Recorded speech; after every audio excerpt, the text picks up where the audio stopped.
Mi nuera pensó que tirar mis cosas me haría invisible. Se equivocó de una manera que nunca imaginó. Me llamo Adela Romero, tengo 69 años y vivo en Puebla desde que nací. Toda mi vida he sido una mujer de costumbres firmes, de esas que cumplen con la misa dominical sin falta, que mantienen la casa impecable y que creen en el respeto como el pilar fundamental de la familia. Nunca imaginé que a esta edad, después de haber criado a mis hijos con tanto sacrificio, después de haber enterrado a mi esposo y de haber aprendido a vivir con ese vacío, tendría que enfrentarme a la peor traición que puede sufrir una madre. Que su propia sangre le dé la espalda y permita que la humillen en su propia casa. Aquella mañana de domingo, como cada semana desde hacía más de 40 años, me levanté temprano para prepararme para la misa de 9. El sol apenas empezaba a colarse por las ventanas de mi recámara cuando ya estaba yo eligiendo mi vestido color azul marino, ese que tanto me gustaba, porque me lo había regalado mi esposo Ernesto en nuestro 30º aniversario. Me peiné con cuidado, me puse mis aretes de perla que heredé de mi madre y salí de casa sintiendo esa paz que solo da cumplir con las tradiciones que te han acompañado toda la vida. La parroquia de San Francisco quedaba a 20 minutos caminando y yo disfrutaba ese trayecto porque me permitía saludar a los vecinos, ver cómo iba despertando el barrio, sentir que formaba parte de una comunidad. Nunca sospeché que mientras yo rezaba el rosario y escuchaba las palabras del Padre Martín sobre el perdón y la caridad, en mi propia casa se estaba cometiendo una falta de respeto tan grande que cambiaría todo para siempre. Si esta historia te está tocando el corazón, regálame un like para saber que vamos por buen camino. Tu apoyo me ayuda a seguir compartiendo estas historias que tanto necesitamos escuchar. Nací en 1955, en pleno centro de Puebla, en una casa de adobe que mis abuelos construyeron con sus propias manos. Éramos 5 hermanos, y yo fui la tercera. Mi padre trabajaba como zapatero en un taller pequeño que quedaba en la calle 5 de Mayo, y mi madre se dedicaba al hogar y a hacer dulces típicos que vendía los fines de semana en el mercado de la Victoria. No teníamos mucho dinero, pero nunca nos faltó comida en la mesa ni ropa limpia que ponernos. Mis padres nos educaron con mano firme pero justa, enseñándonos que el trabajo honrado y el respeto eran los valores más importantes que una persona podía tener. Mi madre siempre decía que una mujer debía saber defenderse en la vida, pero también ser respetuosa con sus mayores y mantener la familia unida. Esas palabras se me quedaron grabadas en el alma y traté de vivir por ellas cada día de mi existencia. Cuando tenía 19 años conocí a Ernesto Romero en una kermes de la iglesia. Él tenía 23 y trabajaba como empleado en una ferretería. Era un hombre serio, de pocas palabras, pero de hechos contundentes. No era el más guapo ni el más rico, pero tenía algo que me gustaba.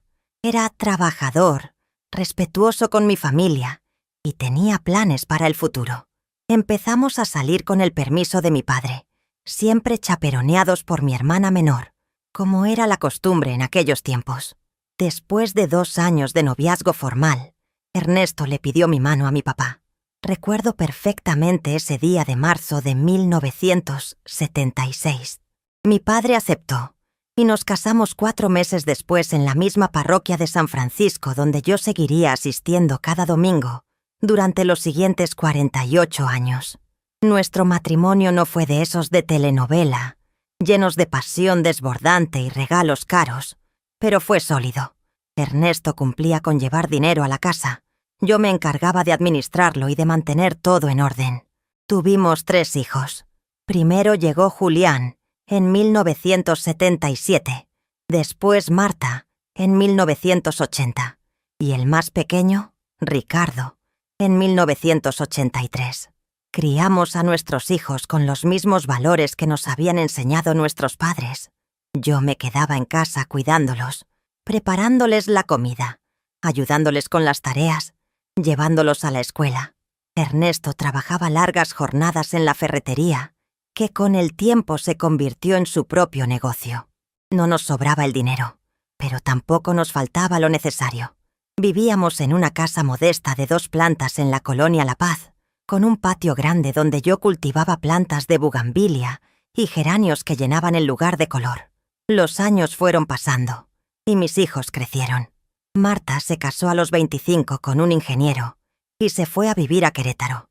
Ricardo estudió administración y se mudó a la Ciudad de México por trabajo. Julián, mi hijo mayor, fue el único que se quedó en Puebla. Estudió contabilidad en una universidad privada con mucho esfuerzo de nuestra parte y consiguió trabajo en un despacho importante del centro. Durante años vivió con nosotros, ahorrando cada peso, hasta que a los 32 años conoció a Verónica. Ella tenía 26 en ese entonces.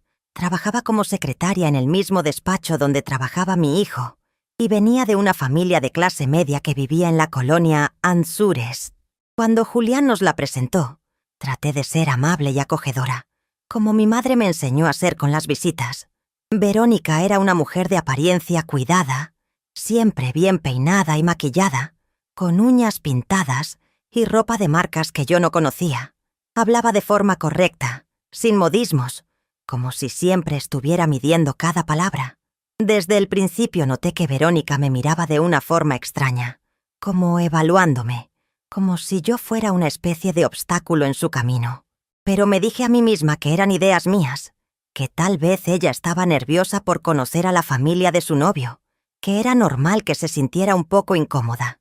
Julián parecía muy enamorado, y yo no quería ser la típica suegra que se opone a la relación de su hijo. Así que tragué mis reservas y traté de ser cordial.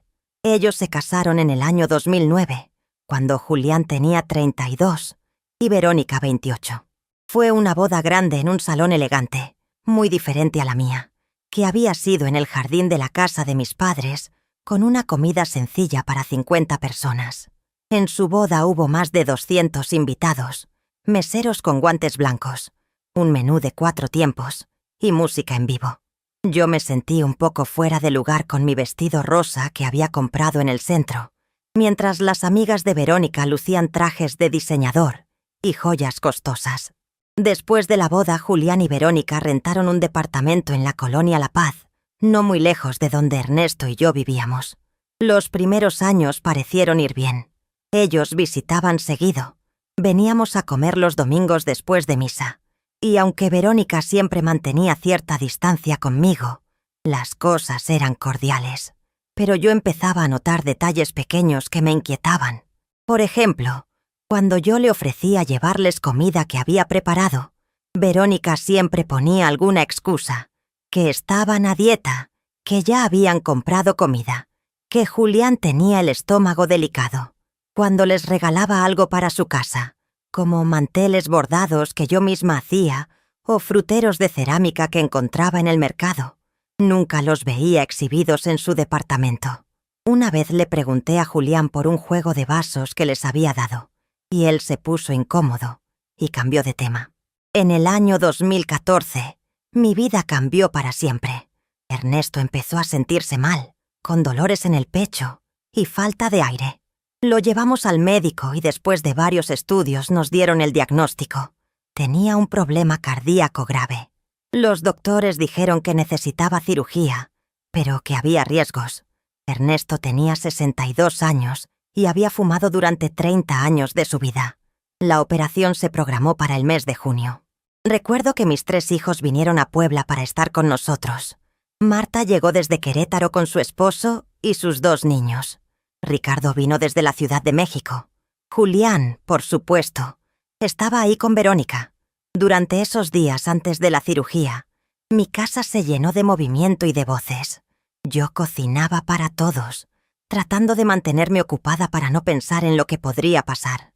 Ernesto estaba nervioso, pero trataba de no demostrarlo.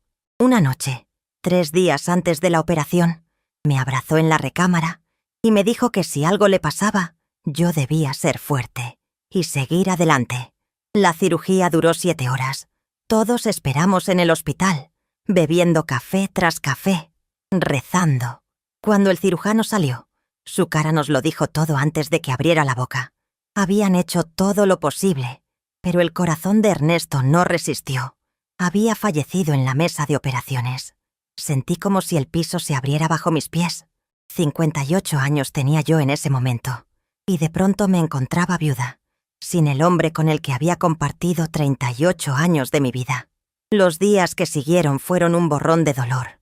El velorio, el entierro, la gente dándome el pésame con caras compungidas, los rezos del novenario.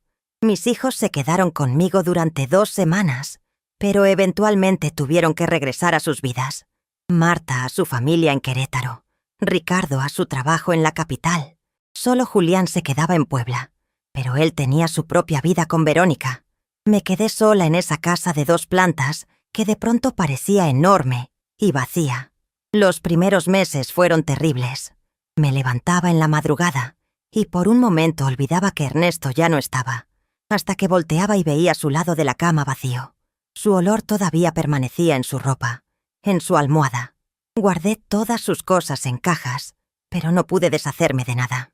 Sus camisas, sus zapatos, sus herramientas, sus libros de contabilidad, todo se quedó ahí, en el closet, como si en cualquier momento él fuera a regresar y a necesitarlos. Encontré varias cartas que Ernesto me había escrito durante nuestro noviazgo, guardadas en una caja de metal en su escritorio. Las leí una y otra vez, llorando, recordando esos tiempos en que éramos jóvenes y el futuro parecía lleno de promesas. Esas cartas se convirtieron en uno de mis tesoros más preciados, junto con las fotos de nuestra boda y los recuerdos de nuestros hijos pequeños. Poco a poco fui aprendiendo a vivir con el duelo. La misa dominical se convirtió en mi ancla, en ese momento de la semana en que me sentía conectada con algo más grande que mi dolor. Empecé a participar más en las actividades de la parroquia, ayudando en las kermes, bordando manteles para el altar, limpiando la iglesia junto con otras señoras de mi edad. Eso me daba propósito. En casa me dedicaba a mis plantas, a cocinar aunque fuera solo para mí, a ver las telenovelas en las tardes, a tejer suéteres para mis nietos que veía pocas veces al año. Julián y Verónica me visitaban cada 15 días aproximadamente. Yo notaba que mi hijo se veía cansado, estresado, pero cuando le preguntaba si todo estaba bien, él solo me decía que el trabajo era demandante y que no me preocupara. En el año 2019, 5 años después de la muerte de Ernesto, algo cambió. Julián llegó un día solo a mi casa, sin Verónica, y se veía muy serio. Me dijo que habían estado pensando las cosas y que habían decidido que yo no debería vivir sola. Me explicó que ellos habían comprado una casa más grande en la colonia Jesús García, con 3 recámaras, y que querían que me mudara con ellos. Yo me quedé sorprendida. Por un lado, me emocionó la idea de estar cerca de mi hijo, de no estar tan sola. Por otro lado, algo en mi interior me decía que tuviera cuidado, que preguntara más detalles antes de aceptar. Le pregunté a Julián si Verónica estaba de acuerdo con esto, y él me aseguró que sí, que había sido idea de los dos, que querían cuidarme y que yo merecía estar acompañada. Me convenció. Vendí mi casa de La Paz, esa casa donde había vivido tantos años, donde había criado a mis hijos, donde había compartido mi vida con Ernesto. Fue doloroso cerrar esa puerta por última vez, pero me consolaba pensar que iban a estar con mi hijo. Me mudé a la casa nueva en agosto de ese año. Era una construcción moderna de 2 pisos, con jardín pequeño y cochera para 2 autos. Mi recámara quedaba en la planta alta. Era espaciosa y tenía baño propio. Al principio todo parecía estar bien. Yo trataba de ayudar en lo que podía, cocinando, limpiando, lavando ropa. Pero pronto empecé a notar que Verónica no recibía bien mi ayuda. Si yo cocinaba, ella decía que había comprado comida de camino a casa. Si yo limpiaba la sala, ella volvía a limpiar después diciendo que usaba otros productos. Si yo lavaba mi ropa y la de Julián, ella me pedía que solo lavara la mía, porque ella tenía su método especial. Me sentía como una extraña en esa casa, como si estorbara, pero trataba de no darle importancia. Me decía a mí misma que Verónica era muy detallista con su hogar, que tenía su forma de hacer las cosas y que yo debía respetar eso. Los meses fueron pasando y la situación se fue poniendo peor. Verónica empezó a hacer comentarios sobre mis cosas. Decía que mis muebles viejos que había traído de mi casa anterior no combinaban con la decoración moderna de su hogar. Comentaba que mi ropa olía a humedad y que necesitaba renovar mi guardarropa. Se quejaba de que mis plantas en el jardín le quitaban espacio para poner un área de asador que ella quería construir. Julián no decía nada cuando Verónica hacía estos comentarios. Bajaba la mirada, o cambiaba de tema, o se iba a otra habitación. Yo empecé a sentir que mi hijo se estaba alejando de mí, que Verónica lo estaba poniendo en mi contra, pero no quería creer que mi propio hijo pudiera permitir algo así. Un día, en noviembre de 2020, Verónica me dijo que había contratado una empresa de limpieza profunda para toda la casa y que necesitaba que yo dejara mi recámara completamente desocupada durante 2 días. Cuando regresé después de pasar esos 2 días en casa de una amiga, descubrí que varias de mis cosas habían sido movidas, reorganizadas o directamente guardadas en cajas en el sótano. Mis fotos familiares que tenía en mi buró, mis libros de oración, mis manteles bordados, todo estaba guardado. Le pregunté a Verónica qué había pasado, y ella me dijo con total tranquilidad que la empresa había sugerido minimizar los objetos personales para que la limpieza fuera más eficiente. Esa noche lloré en mi recámara, sintiéndome humillada y desplazada. Al día siguiente hablé con Julián. Le dije que me sentía incómoda, que Verónica no me trataba con respeto, que necesitaba que él me apoyara. Mi hijo suspiró, se frotó la cara con las manos y me dijo que yo estaba exagerando, que Verónica solo quería mantener la casa ordenada, que yo debía ser más comprensiva porque ella trabajaba muchas horas y llegaba cansada. Me sentí traicionada por sus palabras. Era mi hijo, mi sangre, el niño que había criado con tanto amor, y me estaba diciendo que yo era el problema. Pero tragué mi dolor y traté de ser más discreta, de ocupar menos espacio, de no causar molestias. Empecé a pasar más tiempo en mi recámara, saliendo solo para ir a misa los domingos y para hacer las compras del mercado una vez por semana. Me sentía como una prisionera en esa casa, pero no sabía qué más hacer. No quería regresar a vivir sola. No tenía a dónde ir, y parte de mí todavía esperaba que las cosas mejoraran. El año 2021 fue especialmente difícil por la pandemia. Todos estábamos encerrados en casa, y la convivencia forzada hizo que las tensiones aumentaran. Verónica trabajaba desde casa en la sala, Julián también. Yo trataba de no hacer ruido, de no molestar. Cocinaba solo para mí en horarios en que la cocina estuviera libre. Veía la televisión en mi recámara con el volumen bajo. Salía al jardín solo temprano en la mañana para regar mis plantas antes de que ellos se despertaran. Había días en que no cruzábamos ni 10 palabras.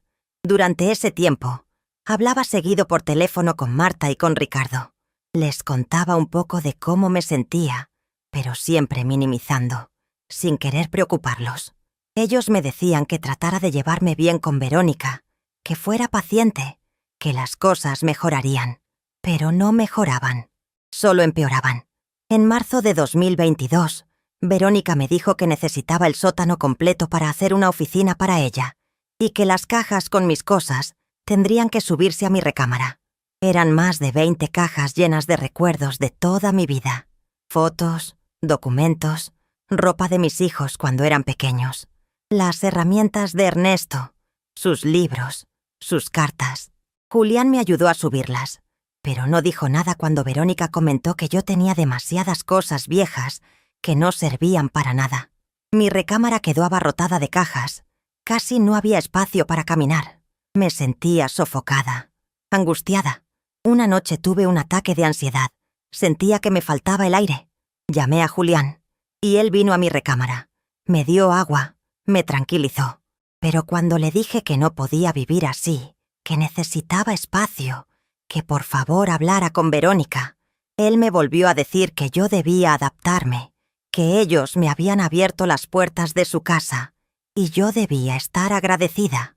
Fue en ese momento cuando empecé a entender que la situación no iba a mejorar, que Verónica no me quería ahí, y que Julián no iba a defenderme. Pero a mis 67 años, sintiéndome cansada y derrotada, no sabía qué hacer. No tenía dinero suficiente para rentar un lugar propio. La pensión que recibía de Ernesto apenas me alcanzaba para mis gastos personales. Mis otros hijos tenían sus propias vidas lejos de Puebla. Me sentía atrapada. Empecé a rezar más, pidiendo fuerza, pidiendo claridad. Cada domingo caminaba a la parroquia de San Francisco. Me sentaba en la misma banca de siempre y le pedía a Dios que me mostrara el camino. Pero las semanas pasaban y nada cambiaba. Hubo señales que debía haber tomado más en serio desde mucho antes. La primera fue apenas 2 meses después de que me mudé con ellos, en octubre de 2019. Era un martes por la tarde. Yo estaba en la cocina preparándome un té cuando escuché que Verónica hablaba por teléfono en la sala. Ella no sabía que yo estaba ahí porque había entrado por la puerta de servicio que daba al jardín. La escuché decir con tono molesto que no entendía por qué Julián había insistido en que yo me mudara con ellos, que ella no se había casado para cuidar suegras, que esto iba a ser temporal hasta que yo encontrara otro lugar. Mi corazón empezó a latir muy rápido. Me quedé paralizada detrás de la puerta, escuchando. Verónica continuó diciendo que yo era una carga, que ocupaba espacio que ellos necesitaban, que mis cosas viejas hacían que la casa se viera de mal gusto. Cuando terminó la llamada, esperé unos minutos antes de entrar a la sala, haciendo ruido para que supiera que estaba ahí. Ella me vio y me sonrió como si nada. Me preguntó si quería una taza de café. Yo le dije que no, gracias, y subí a mi recámara con las manos temblando. Me senté en mi cama y lloré en silencio. Pero después me dije a mí misma que tal vez Verónica había tenido un mal día, que todos decimos cosas que no sentimos cuando estamos molestos, que no debía darle tanta importancia. La segunda señal fue en diciembre de ese mismo año, durante la cena de Navidad. Marta había venido desde Querétaro con su familia, Ricardo desde la Ciudad de México. Estábamos todos reunidos en el comedor, y yo había cocinado el pavo como siempre lo hacía, con la receta que mi madre me enseñó. Todos estaban comiendo y felicitándome por lo rico que había quedado, cuando Verónica comentó en voz alta que ella prefería el pavo que vendían en cierta tienda gourmet del centro, que ese sí estaba jugoso y bien sazonado, no como los pavos caseros que quedan secos. Hubo un silencio incómodo. Marta me miró con cara de pena. Ricardo carraspeó. Julián no dijo nada. Siguió comiendo como si no hubiera escuchado. Yo sentí que me ardían las mejillas de la vergüenza, pero sonreí y dije que cada quien tiene sus gustos. Por dentro me sentía destrozada, pero me convencí de que Verónica no había tenido mala intención, que simplemente era muy sincera y directa, que yo estaba siendo demasiado sensible. La tercera señal llegó en febrero de 2020. Yo tenía una colección de vajilla antigua que había heredado de mi abuela, con platos de porcelana pintados a mano con flores azules. Eran 20 piezas completas que yo guardaba con mucho cuidado en la alacena de la cocina. Un día llegué del mercado y me di cuenta de que la vajilla ya no estaba en su lugar. Le pregunté a Verónica, y ella me dijo con total naturalidad que había donado esos platos a una venta de garage de la iglesia porque ocupaban mucho espacio y nunca los usábamos. Me quedé sin palabras. Esos platos eran parte de mi historia familiar. Tenían más de 80 años de antigüedad y ella los había regalado sin siquiera preguntarme. Cuando le dije que eran muy valiosos para mí, ella se encogió de hombros y dijo que eran solo platos viejos, que yo tenía demasiado apego a cosas materiales. Fui corriendo a la iglesia donde se estaba haciendo la venta de garage, pero me dijeron que alguien ya había comprado toda la vajilla por 50 pesos. 50 pesos por el legado de mi abuela. Regresé a casa llorando, y cuando le conté a Julián lo que había pasado, él me dijo que no dramatizara, que eran solo cosas, que lo importante era la familia. No podía creer que mi hijo no entendiera el dolor que yo sentía. La cuarta señal fue en julio de 2020, en plena pandemia. Yo tenía un pequeño altar en mi recámara con fotos de Ernesto, de mis padres ya fallecidos, de mis abuelos. Tenía veladoras, un rosario, una estampita de la Virgen de Guadalupe. Era mi espacio sagrado, donde rezaba cada noche. Un día subí a mi cuarto después de haber estado en el jardín y descubrí que alguien había movido todo el altar. Las fotos estaban guardadas en un cajón, las veladoras apagadas y metidas en una bolsa, el rosario enrollado y puesto en otro lugar. Le pregunté a Verónica qué había pasado, y ella me dijo que había entrado a mi recámara para revisar una tubería que creía que estaba goteando, y que había movido esas cosas porque estaban en su camino, que ya las iba a regresar a su lugar pero que no había tenido tiempo. La forma en que lo dijo, con ese tono de indiferencia, me hizo sentir que estaba mintiendo, pero de nuevo me tragué mi molestia y volví a acomodar mi altar, diciéndome que yo estaba siendo paranoica. La quinta señal ocurrió en noviembre de 2020. Yo tenía un vestido verde esmeralda que Ernesto me había comprado para nuestro aniversario número 25. Era un vestido hermoso, de seda, que yo guardaba en una funda especial en mi closet. Nunca lo usaba porque era demasiado elegante para mi vida diaria, pero lo conservaba porque cada vez que lo veía, recordaba esa noche especial en que Ernesto me llevó a cenar a un restaurante fino del centro. Un día no encontré el vestido en mi closet. Lo busqué por todos lados, volteé toda mi recámara. Le pregunté a Verónica si lo había visto, y ella me dijo que sí, que lo había mandado a la tintorería porque tenía manchas de humedad. Pasaron semanas y el vestido nunca regresó. Cuando le pregunté nuevamente, Verónica me dijo que la tintorería lo había arruinado, que la tela se había dañado y que habían tenido que tirarlo, pero que ella ya había hablado con ellos y nos iban a compensar con 50 pesos. 50 pesos por un vestido que valía 1000 recuerdos. Yo sabía que estaba mintiendo, que ella había hecho algo con ese vestido, pero no tenía forma de comprobarlo. Me limité a llorar en silencio y a añadir esa pérdida a la lista de cosas que Verónica me había quitado. La sexta señal fue en marzo de 2021. Yo tenía una pequeña caja de madera tallada donde guardaba las cartas que Ernesto me escribió durante nuestro noviazgo. Eran 17 cartas escritas a mano, con la letra inclinada de mi esposo, llenas de palabras de amor y de planes para nuestro futuro. Esa caja era uno de mis tesoros más preciados. La guardaba en el cajón de mi mesita de noche y cada tanto sacaba las cartas para releerlas cuando me sentía sola. Un día abrí el cajón y la caja no estaba. Sentí que me faltaba el aire. Busqué por toda mi recámara. Revisé cada rincón. Vacié cada cajón. Nada. Bajé corriendo y le pregunté a Verónica si había visto una caja de madera. Ella me dijo que no sabía de qué le estaba hablando. Le insistí. Le describí la caja. Le dije lo importante que era para mí. Ella se molestó y me dijo que ella no entraba a mi recámara, que por qué la estaba acusando. Julián llegó en ese momento y preguntó qué pasaba. Cuando le expliqué, él le preguntó a Verónica si había visto la caja, y ella negó con la cabeza con cara de ofendida. Mi hijo me dijo que seguramente yo la había guardado en otro lado y que la iba a encontrar, pero nunca la encontré. Hasta el día de hoy, estoy convencida de que Verónica tomó esa caja y la tiró, o la escondió, o la regaló. La séptima señal llegó en septiembre de 2021. Yo tenía un suéter de lana que había tejido yo misma, de color morado con flores bordadas, que me había tomado 3 meses terminar. Era mi suéter favorito para el invierno. Lo lavé a mano como siempre lo hacía, con cuidado, y lo puse a secar en el tendedero del jardín. Cuando fui a recogerlo en la tarde, ya no estaba. Busqué por todo el jardín, revisé los otros tendederos, pregunté si se había caído.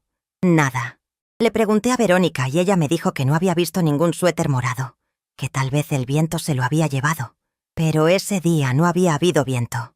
Le pregunté a Julián y él me dijo que probablemente algún vecino lo había tomado por accidente. Pero yo sabía que eso no era cierto. Sabía que Verónica estaba detrás de esa desaparición. Empecé a darme cuenta de que había un patrón. Mis cosas más valiosas, las que tenían más significado sentimental para mí, estaban desapareciendo una por una. Pero cada vez que mencionaba algo, Verónica tenía una excusa y Julián la defendía. La octava y última señal antes del incidente de las bolsas fue en enero de 2023. Yo guardaba unas fotos de mis hijos cuando eran pequeños en un álbum grande de pasta dura. con las hojas protegidas en plástico. Había fotos de sus primeros años, de sus cumpleaños, de paseos familiares, de navidades. Era un tesoro visual de toda nuestra vida juntos. Un día quise mostrarle unas fotos a una amiga que vino a visitarme, y cuando fui a sacar el álbum del librero de mi recámara, no estaba. Sentí que me daba un vuelco el corazón. Busqué en todos mis libreros, en mis cajones, en las cajas que tenía apiladas. Nada. Bajé y le pregunté a Verónica si había visto un álbum grande de fotos. Ella me dijo que sí, que lo había guardado en el sótano porque ocupaba mucho espacio en mi librero. Fuimos al sótano y buscamos entre todas las cajas, pero el álbum no apareció. Verónica dijo que tal vez lo había confundido con otra cosa, que no recordaba bien. Yo sabía que estaba mintiendo. Sabía que mi álbum estaba en algún lado, probablemente tirado a la basura o regalado como todo lo demás. Subí a mi recámara y me puse a llorar desconsoladamente. Sentía que me estaban borrando, que estaban eliminando mi historia, mi vida, mis recuerdos, pero seguía sin hacer nada al respecto porque me sentía impotente, sola, sin apoyos. Si has llegado hasta aquí y esta historia te está sacudiendo el alma, dame un like y comenta qué opinas de lo que está pasando. Tu apoyo me da fuerzas para seguir compartiendo estas vivencias. Durante el año 2023, las cosas se pusieron aún peor. Verónica ya ni siquiera disimulaba su desprecio hacia mí. Me hablaba con monosílabos. Me ignoraba cuando le preguntaba algo. Se quejaba en voz alta de que la casa olía a viejo cuando yo estaba presente. Julián cada vez pasaba menos tiempo en casa. Se iba temprano al trabajo y regresaba tarde, evitando estar presente durante los conflictos. Yo me sentía completamente sola, completamente invisible. Empecé a tener problemas para dormir. Me despertaba en las madrugadas con el corazón acelerado, con pensamientos oscuros. Me preguntaba si así iba a terminar mi vida, sintiéndome una molestia para mi propia familia, viviendo en un lugar donde no era bienvenida. Pensé en hablar con Marta o con Ricardo, pero me daba vergüenza admitir lo mal que estaban las cosas. No quería que me vieran como una víctima, como una viejita indefensa. Así que seguía callando, seguía aguantando, seguía rezando para que algo cambiara. Y entonces llegó ese domingo de marzo de 2024, que lo cambió todo para siempre. El domingo 24 de marzo, para ser exacta, me levanté a las 7 de la mañana como siempre. Me bañé, me puse mi vestido azul marino, el que tanto me gustaba, y salí rumbo a la parroquia de San Francisco. Era un día soleado, con cielo despejado, uno de esos días en que Puebla se ve especialmente hermosa, con sus calles limpias y sus árboles florecidos. Caminé las 20 cuadras hasta la iglesia, disfrutando del aire fresco de la mañana, saludando a los vecinos que iba encontrando. Llegué a misa a las 8:40, 10 minutos antes de que empezara.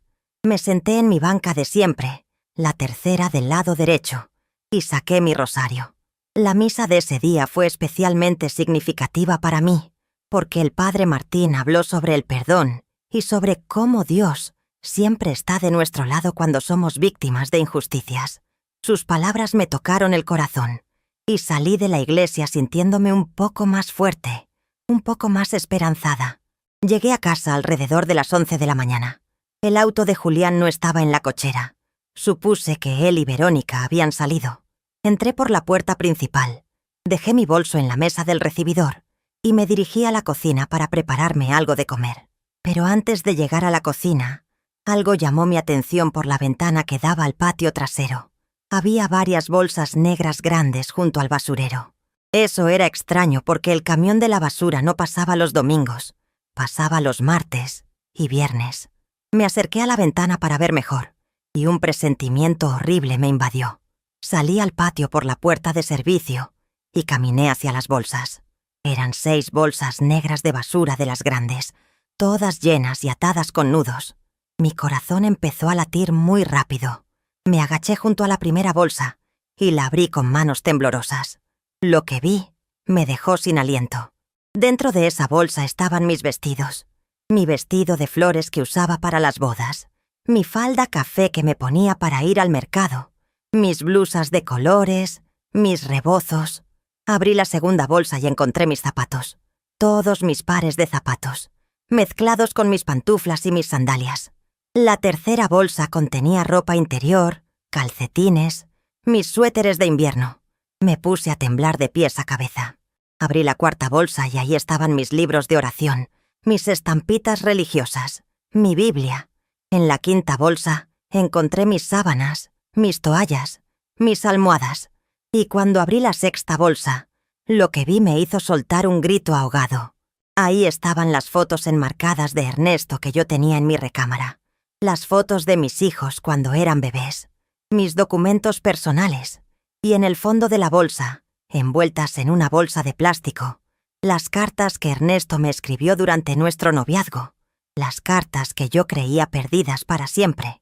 Las cartas que Verónica me había robado hacía 3 años. Estaban ahí, arrugadas, algunas rotas, a punto de ser tiradas a la basura como si no valieran nada. Me quedé ahí, arrodillada en el patio, rodeada de bolsas negras que contenían toda mi vida, toda mi historia, todos mis recuerdos. Las lágrimas empezaron a correr por mis mejillas sin control. No eran lágrimas de tristeza solamente, eran lágrimas de rabia, de indignación, de dolor profundo. Verónica había entrado a mi recámara mientras yo estaba en misa y había metido todas mis pertenencias en bolsas de basura.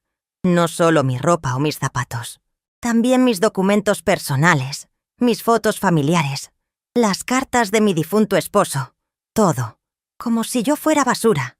Como si mi vida entera no valiera nada. Como si pudiera borrarme con solo tirar mis cosas a la basura. Me quedé ahí no sé cuánto tiempo. Tal vez 10 minutos, tal vez 20, tratando de procesar lo que estaba viendo. Mi mente no podía aceptar que alguien pudiera ser tan cruel, tan despiadada. Y no era una extraña, era la esposa de mi hijo, la mujer que mi hijo había elegido como compañera de vida. Escuché el ruido del auto entrando a la cochera. Me puse de pie con dificultad. Mis rodillas dolían de haber estado tanto tiempo arrodillada en el suelo. Verónica entró al patio por la puerta de servicio. Traía lentes de sol, pantalones de mezclilla y una blusa blanca. Cuando me vio ahí, junto a las bolsas abiertas, se detuvo en seco. Nos quedamos viéndonos fijamente durante unos segundos, que parecieron eternos. Yo esperaba que ella dijera algo, que se disculpara, que me diera alguna explicación. Pero lo que hizo fue quitarse los lentes de sol y mirarme con frialdad, con esa misma expresión que había visto en su cara tantas veces durante los últimos años. Le pregunté con voz temblorosa qué significaba esto, por qué mis cosas estaban en bolsas de basura.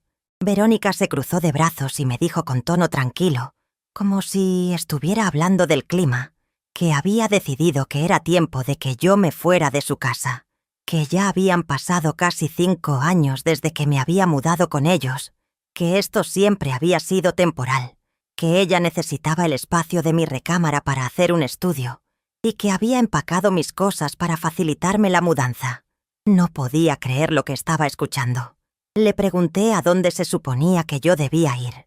Verónica se encogió de hombros y me dijo que eso no era su problema, que yo tenía 2 hijos más, que podía irme con ellos o que podía rentar un cuarto en algún lado, pero que ella ya había sido muy paciente y generosa al permitirme vivir en su casa durante tanto tiempo. Sentí que la sangre me hervía. Le dije que esta casa también era de Julián, mi hijo, y que él me había invitado a vivir aquí. Verónica sonrió con sarcasmo y me dijo que Julián hacía lo que ella le decía, que él estaba de acuerdo con que yo me fuera, que de hecho habían hablado de esto varias veces. Le pregunté dónde estaba Julián, que quería hablar con él. Ella me dijo que él había ido al súper y que regresaría en 1 hora, pero que hablar con él no iba a cambiar nada porque la decisión ya estaba tomada. Algo se rompió dentro de mí en ese momento. Toda la humillación que había aguantado durante años, todas las cosas que me había tragado, todos los desprecios que había soportado en silencio, todo explotó de golpe. La miré fijamente a los ojos y le dije con voz firme que yo no me iba a ir de esa casa, que esa era también mi casa porque mi hijo me había invitado a vivir ahí y que si ella quería que me fuera, tendría que sacarme a la fuerza. Verónica se sorprendió por mi reacción. Supongo que esperaba que yo simplemente agachara la cabeza y me fuera sin protestar, como había hecho siempre. Pero esta vez fue diferente. Esta vez habían cruzado una línea que no se podía cruzar. Habían puesto mis recuerdos, mi historia, mi vida, en bolsas de basura. Y eso no lo iba a perdonar. Verónica me dijo que estaba siendo ridícula, que no podía obligarlos a que me mantuvieran viviendo ahí si ellos no querían. Le respondí que si me querían fuera, tendrían que seguir el proceso legal correspondiente, que yo no era una invasora, que tenía derechos. Ella se rió con desprecio y me dijo que yo no sabía nada de leyes, que dejara de hacérmela difícil. Le dije que sabía más de lo que ella pensaba y que si querían jugar rudo, yo también podía hacerlo. Verónica me miró con odio puro en los ojos y me dijo que me iba a arrepentir de esto. Después se dio la vuelta y entró a la casa, dejándome ahí parada en el patio junto a las bolsas negras. Me quedé ahí temblando de rabia y de miedo. Sabía que acababa de desatar una guerra, pero también sabía que ya no podía seguir aguantando. Tenía 69 años. Había vivido toda mi vida siendo buena, siendo obediente, siendo paciente. Había criado a mis hijos con amor. Había cuidado de mi esposo.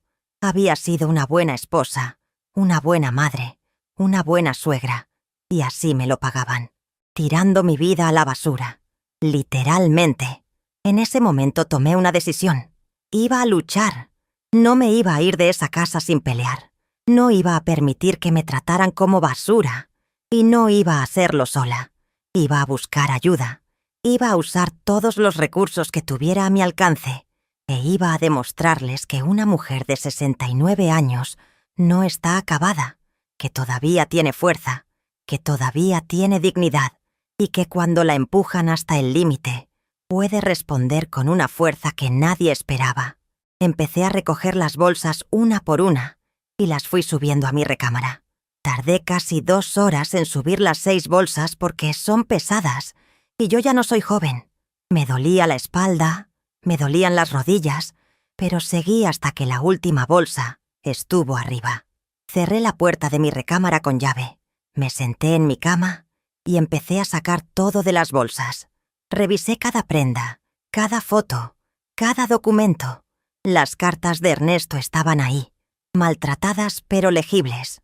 Las leí todas otra vez, llorando, recordando al hombre que me amó durante 38 años. Y mientras las leía, sentí su presencia.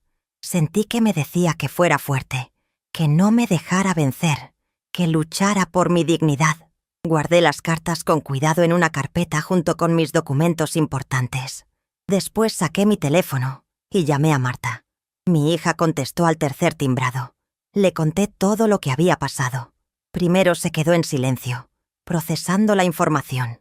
Después empezó a gritarme que por qué no le había contado antes lo mal que me trataban, que ella hubiera venido a Puebla a poner las cosas en su lugar. Le dije que no había querido preocuparla, que había pensado que las cosas podían mejorar. Marta me dijo que iba a venir a Puebla ese mismo día, que iba a hablar con Julián y con Verónica, que esto no se iba a quedar así. Le pedí que esperara, que primero necesitaba pensar bien las cosas, que no quería crear más problemas. Ella me dijo que ya no había nada que pensar, que lo que Verónica había hecho era imperdonable y que Julián era un cobarde por permitirlo. Después llamé a Ricardo y le conté lo mismo. Su reacción fue similar. Me dijo que esto era abuso, que no podían tratarme así, que él también iba a venir a Puebla.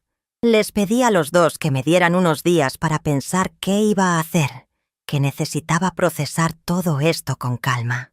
Accedieron a regañadientes, pero me hicieron prometer que los mantendría informados de todo lo que pasara. Cuando Julián llegó a casa esa tarde, fui a buscarlo. Estaba en la sala viendo la televisión.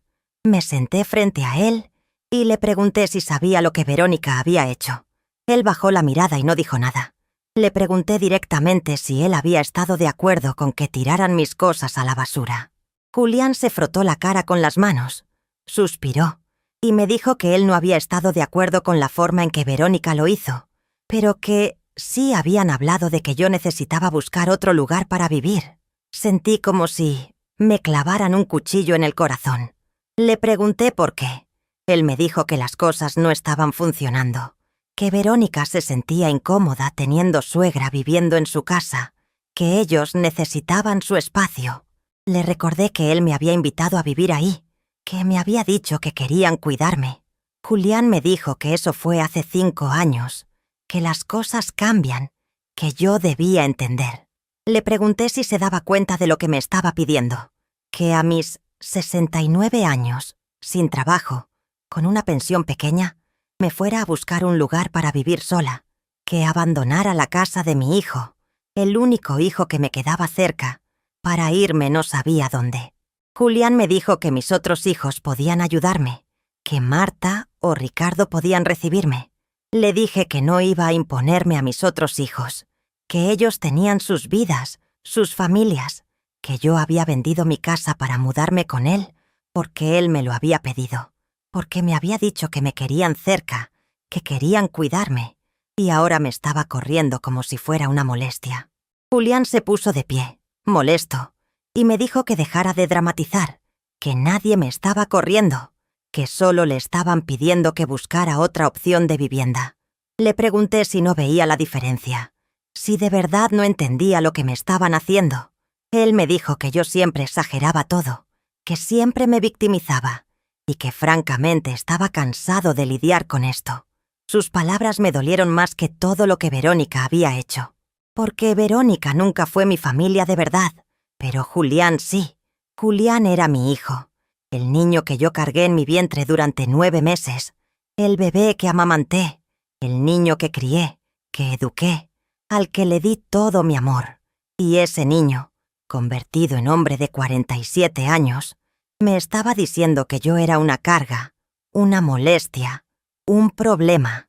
Me levanté de mi asiento, lo miré fijamente y le dije que lamentaba mucho haberlo defraudado como madre, que tal vez no lo había criado bien si a estas alturas de su vida no entendía el significado del respeto y de la gratitud.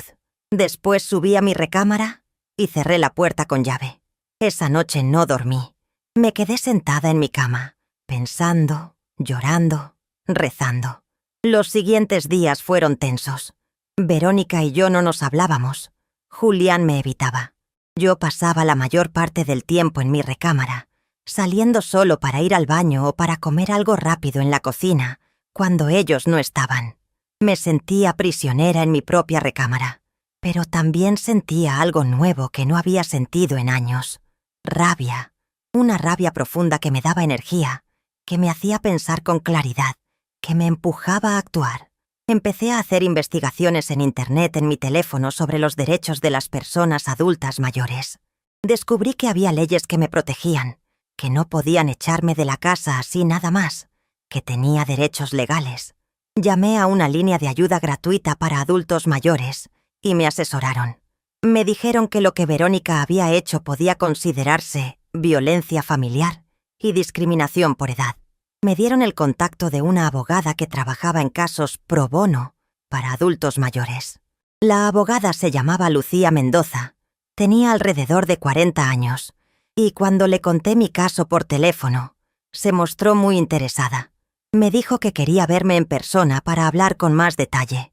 Quedamos de vernos en un café del centro el viernes de esa semana. Ese día salí de la casa diciéndole a Verónica que iba a misa, pero en realidad fui al café a encontrarme con la abogada. Lucía era una mujer alta, de pelo corto, con lentes y una expresión seria pero amable. Me hizo muchas preguntas sobre mi situación. Tomó notas. Me pidió que le mostrara documentos. Le enseñé las fotos que había tomado con mi teléfono de las bolsas de basura con mis cosas.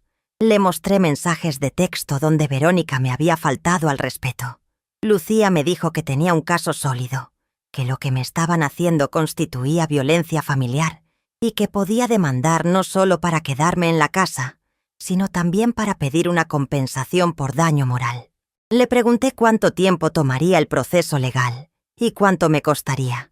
Lucía me dijo que siendo un caso pro bono, no me costaría nada y que el proceso podría tomar entre 6 meses y 1 año, dependiendo de cómo se desarrollaran las cosas.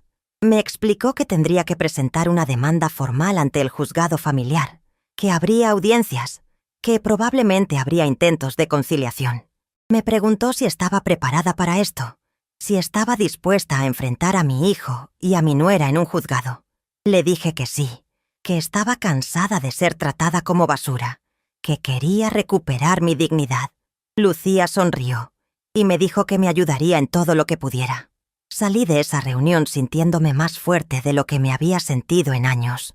Cuando regresé a casa, Verónica me preguntó con sarcasmo cómo había estado la misa. Le dije que muy bien, que había rezado mucho y que me sentía en paz. Ella me miró con desconfianza, pero no dijo nada más. Esa noche, en mi recámara, empecé a organizar toda la evidencia que tenía.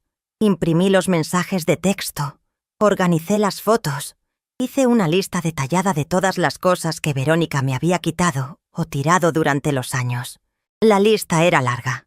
La vajilla de mi abuela, mi vestido verde, mi álbum de fotos, mi suéter tejido a mano, las cartas de Ernesto que estuvo escondiendo durante 3 años, y muchas cosas más. También empecé a escribir un diario detallado de todos los incidentes de maltrato que recordaba, con fechas aproximadas y descripciones específicas. Lucía me había dicho que entre más documentación tuviera, más fuerte sería mi caso. La semana siguiente, Lucía vino a la casa. Le había dicho que era una amiga de la iglesia que venía a visitarme. Verónica estaba en casa, en su oficina del sótano trabajando. Lucía y yo nos sentamos en la sala y hablamos en voz baja. Ella quería ver la casa, ver mi recámara, tener una mejor idea del contexto. Le mostré todo, mi recámara abarrotada de cajas porque Verónica me había quitado el sótano, el espacio reducido donde yo vivía, las áreas de la casa donde yo no podía estar, porque Verónica las había designado como suyas. Lucía tomaba fotos con su teléfono, hacía anotaciones. Después me dijo que íbamos a proceder con la demanda, que en los próximos días me haría llegar los documentos para que los revisara y los firmara. Me advirtió que una vez que presentáramos la demanda, las cosas en casa se iban a poner muy difíciles, que Verónica y Julián probablemente se pondrían agresivos. Le dije que estaba preparada para eso. 3 semanas después del incidente de las bolsas de basura, el día 14 de abril de 2024, un notificador llegó a la casa con la demanda. Yo estaba en mi recámara cuando escuché el timbre. Escuché voces abajo. Después escuché que Verónica gritaba mi nombre.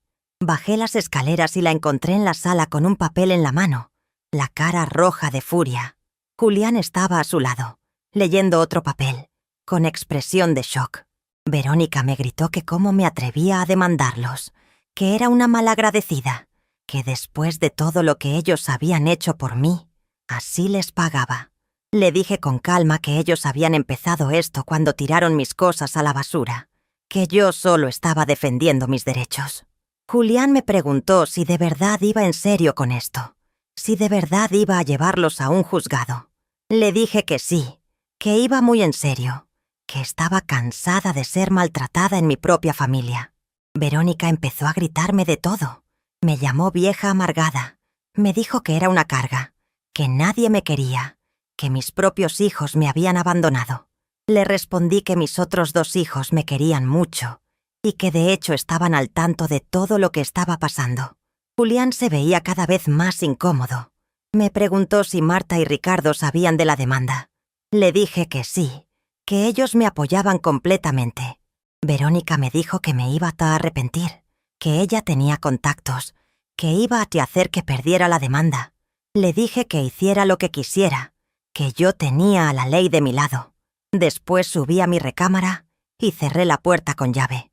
Escuché que Verónica seguía gritando abajo, que Julián trataba de calmarla. No me importó. Por primera vez en años, me sentía en control de mi propia vida.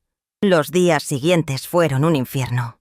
Verónica no me dirigía la palabra, pero me miraba con odio puro cada vez que me veía.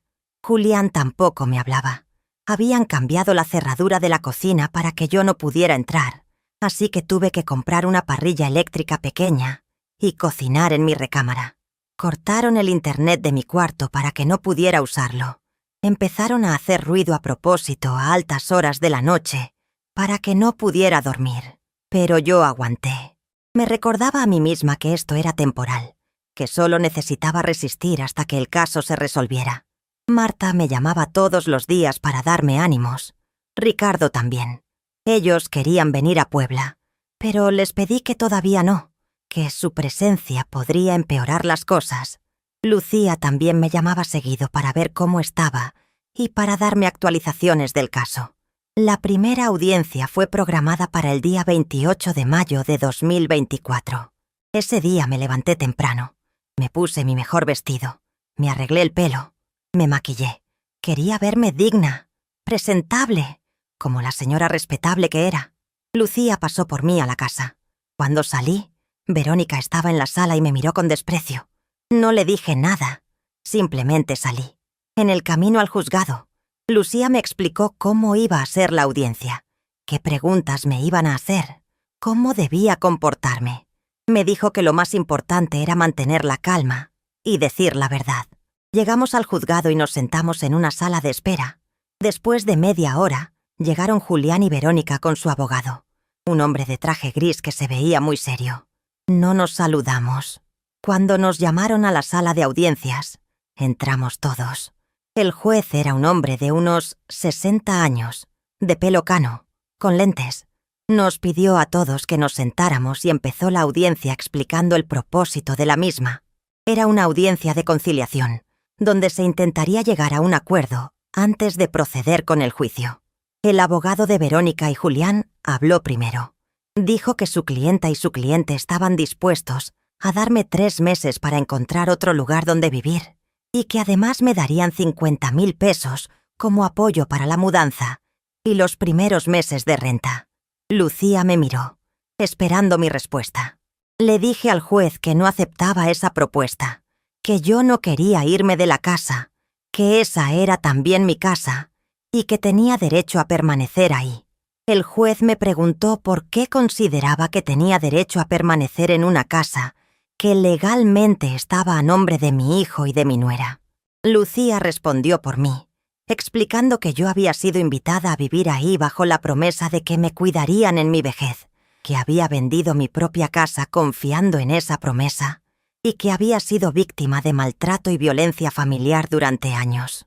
Presentó las evidencias, las fotos de las bolsas de basura, los mensajes de texto, mi diario documentado, testimonios escritos de vecinos que habían presenciado cómo me trataban. El abogado de la contraparte trató de minimizar todo, diciendo que eran solo malentendidos, que no había pruebas concretas de maltrato. Pero el juez se veía serio mientras revisaba los documentos. Después de escuchar a ambas partes, el juez dijo que no veía posibilidad de conciliación en este caso y que procedería a juicio. Programó la siguiente audiencia para el día 20 de junio. Salí de esa audiencia sintiéndome agotada, pero satisfecha. El juez había tomado en serio mi caso. Había revisado las evidencias con atención. Lucía me dijo que íbamos por buen camino, pero que debía prepararme para un proceso largo. Cuando regresé a casa, Verónica estaba furiosa. Me gritó que yo había avergonzado a la familia, que todos en el barrio ahora sabían que los habíamos demandado, que sus amigas le estaban preguntando qué pasaba. Le dije que ella debió pensar en eso antes de tratarme como basura. Julián intentó intervenir, pero le dije que él había tenido muchas oportunidades de hacer lo correcto y que había elegido el lado de su esposa en lugar del de su madre, así que no tenía nada que decirle. Las semanas que siguieron fueron de preparación intensa. Lucía y yo nos reuníamos seguido para repasar mi testimonio, para revisar más evidencias, para preparar preguntas y respuestas. Marta vino a Puebla y también dio un testimonio por escrito sobre cómo ella había notado el maltrato hacia mí durante sus visitas. Ricardo hizo lo mismo. Incluso algunas vecinas se ofrecieron a testificar, diciendo que habían escuchado a Verónica gritarme y tratarme mal. Una vecina en particular, la señora Refugio, que vivía en la casa de al lado, dijo que en varias ocasiones había escuchado a Verónica decirme cosas horribles y que una vez me vio llorando en el jardín después de que Verónica me había insultado. Estos testimonios fortalecían mi caso considerablemente. La segunda audiencia fue el 20 de junio. Esta vez fue más larga y más intensa. Yo tuve que subir al estrado y responder preguntas, tanto de mi abogada como del abogado de Verónica. Me preguntaron sobre mi edad, sobre mi situación económica, sobre los años que había vivido con mi hijo y mi nuera, sobre los incidentes específicos de maltrato. Respondí todo con la verdad, sin exagerar, sin dramatizar, solo contando los hechos tal como habían sucedido. En un momento me preguntaron sobre el incidente de las bolsas de basura, y cuando empecé a describir cómo me sentí al ver las cartas de mi difunto esposo en una bolsa de basura, se me quebró la voz y empecé a llorar. No fue actuado, fue genuino. El juez me dio unos momentos para recomponerme, y después seguimos. Cuando terminó mi testimonio, le tocó el turno a Verónica. Ella subió al estrado con una expresión seria, casi triste. Su abogado le hizo preguntas sobre la situación en casa, y ella respondió con una versión muy diferente de la realidad. Dijo que yo era muy difícil de tratar, que me quejaba de todo, que nunca estaba conforme con nada. Dijo que lo de las bolsas de basura había sido un malentendido, que ella solo estaba organizando la casa y que iba a hablar conmigo antes de tirar cualquier cosa. Dijo que me había ofrecido múltiples opciones para ayudarme a encontrar otro lugar, pero que yo me había negado a cooperar. Mintió en varias cosas, y yo tuve que contenerme para no gritar que estaba mintiendo. Lucía me apretó la mano bajo la mesa, recordándome que debía mantener la calma. Cuando le tocó a Lucía hacer preguntas a Verónica, la cosa se puso interesante. Lucía le preguntó por qué había donado mi vajilla antigua sin mi permiso. Verónica tartamudeó un poco y dijo que no recordaba ese incidente. Lucía sacó el testimonio de la señora de la iglesia que había recibido la vajilla, confirmando que Verónica la había donado. Después le preguntó sobre mi vestido verde que había mandado a la tintorería y nunca regresó. Verónica dijo que la tintorería lo había perdido. Lucía le preguntó el nombre de la tintorería y Verónica no pudo responder. Lucía le preguntó sobre las cartas de mi esposo que estaban en las bolsas de basura, las mismas cartas que yo reporté como perdidas 3 años atrás. Le preguntó por qué tenía esas cartas si supuestamente no sabía dónde estaban. Verónica se puso nerviosa y dijo que las había encontrado recientemente mientras limpiaba. Lucía le preguntó por qué no me las había devuelto en cuanto las encontró. Verónica no supo qué responder. El juez también le hizo algunas preguntas directas. Le preguntó si consideraba apropiado meter las pertenencias personales de una persona en bolsas de basura sin avisarle. Verónica trató de justificarse diciendo que pensó que yo ya sabía, que había hablado con Julián sobre eso. El juez le preguntó si tenía pruebas de esa conversación. Verónica dijo que no, que había sido una conversación verbal.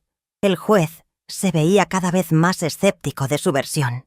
Después le tocó testificar a Julián. Mi hijo subió al estrado con la cabeza baja, sin mirarme a los ojos.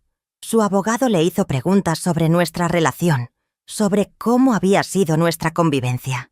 Julián dijo que me quería mucho, que yo era su madre y que siempre lo sería, pero que la situación en casa se había vuelto insostenible.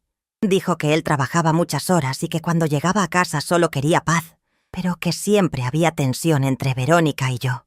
Lucía le preguntó si alguna vez me había defendido cuando Verónica me maltrataba. Julián bajó la mirada y admitió que no, que él trataba de mantenerse neutral. Lucía le preguntó si le parecía justo que su madre, de 69 años, tuviera que cocinar en su recámara porque le habían quitado el acceso a la cocina. Julián se puso rojo y dijo que eso había sido decisión de Verónica, no de él. Lucía le preguntó por qué él, siendo dueño de la casa también, había permitido eso. Julián no supo qué responder. La audiencia terminó después de casi 4 horas. El juez dijo que revisaría todas las evidencias y los testimonios y que daría su resolución en la siguiente audiencia, programada para el día 25 de julio. Salí de ahí agotada física y emocionalmente. Ver a mi hijo declarar en mi contra, aunque fuera de forma tibia, me dolió profundamente. Pero también me di cuenta de algo. Julián no era un hombre malo. Era un hombre débil. Había permitido que su esposa me maltratara porque no tenía el valor de enfrentarla. Y eso, de cierta forma, era peor que si hubiera sido él quien directamente me trataba mal. Las semanas entre la segunda y tercera audiencia fueron extrañas. Verónica y Julián casi no estaban en casa. Se iban temprano y regresaban tarde. Cuando estaban, se encerraban en su recámara. Yo aprovechaba para usar la cocina cuando ellos no estaban.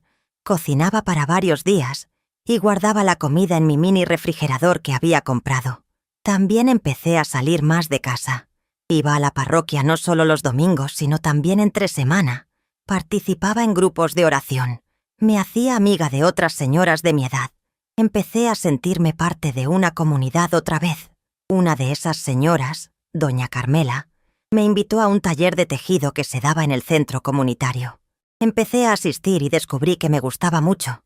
Tejer me relajaba. Me ayudaba a no pensar tanto en el juicio, en la situación de mi casa. Conocí a más mujeres, algunas que también habían pasado por situaciones difíciles con sus familias. Compartíamos nuestras historias, nos dábamos apoyo mutuo. Me di cuenta de que no estaba sola, que había muchas mujeres mayores que enfrentaban el rechazo y el maltrato de sus propias familias. 2018. El día 25 de julio de 2024 llegó más rápido de lo que esperaba. Me levanté a las 6 de la mañana.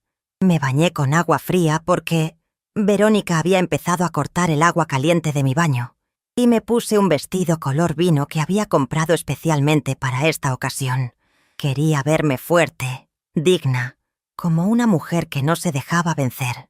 Marta había llegado desde Querétaro la noche anterior y se había quedado en un hotel. Vino por mí a las 8 de la mañana. Cuando la vi, me abrazó fuerte y me dijo que todo iba a salir bien, que sin importar lo que pasara, ella me apoyaba. Ricardo me llamó desde la Ciudad de México para desearme suerte. Me dijo que hubiera querido estar ahí, pero que tenía una junta de trabajo importante que no podía cancelar, pero que en cuanto terminara la audiencia, le avisara qué había pasado. Lucía nos recogió a Marta y a mí en el hotel y fuimos juntas al juzgado. En el camino, Lucía me explicó que esta audiencia era crucial porque el juez daría su sentencia basándose en todo lo que había escuchado y revisado. Me dijo que ella sentía que teníamos un caso muy fuerte, pero que nunca se podía estar completamente seguro de cómo iba a decidir un juez. Llegamos al juzgado 30 minutos antes de la hora programada. Julián y Verónica ya estaban ahí con su abogado. Nos saludamos solo con miradas frías. Marta se sentó a mi lado, tomándome de la mano, dándome fuerza con su presencia. Cuando nos llamaron a entrar a la sala, sentí que el corazón me latía tan fuerte que pensé que todos podían escucharlo. El juez entró. Todos nos pusimos de pie. Él se sentó, nos pidió que nos sentáramos también y empezó a hablar. Dijo que había revisado cuidadosamente todas las evidencias presentadas, todos los testimonios, todos los documentos. Dijo que este era un caso particularmente doloroso porque involucraba una familia, una madre y su hijo, y que era evidente que había mucho dolor de ambos lados. Hizo una pausa y tomó un folder que tenía frente a él. Empezó a leer su resolución. Dijo que basándose en la evidencia presentada, era claro que había existido un patrón de maltrato hacia mi persona por parte de la demandada Verónica Sánchez de Romero. Mencionó específicamente el incidente de las bolsas de basura, la desaparición de mis pertenencias personales, las restricciones de acceso a áreas comunes de la casa y los testimonios de vecinos que confirmaban el trato hostil hacia mi persona. El juez continuó diciendo que si bien la casa estaba legalmente a nombre de mi hijo, Julián Romero, y de su esposa Verónica Sánchez, yo había establecido residencia en esa propiedad bajo la promesa de que sería cuidada en mi vejez y que había tomado decisiones patrimoniales importantes basándome en esa promesa, específicamente vendiendo mi propia casa.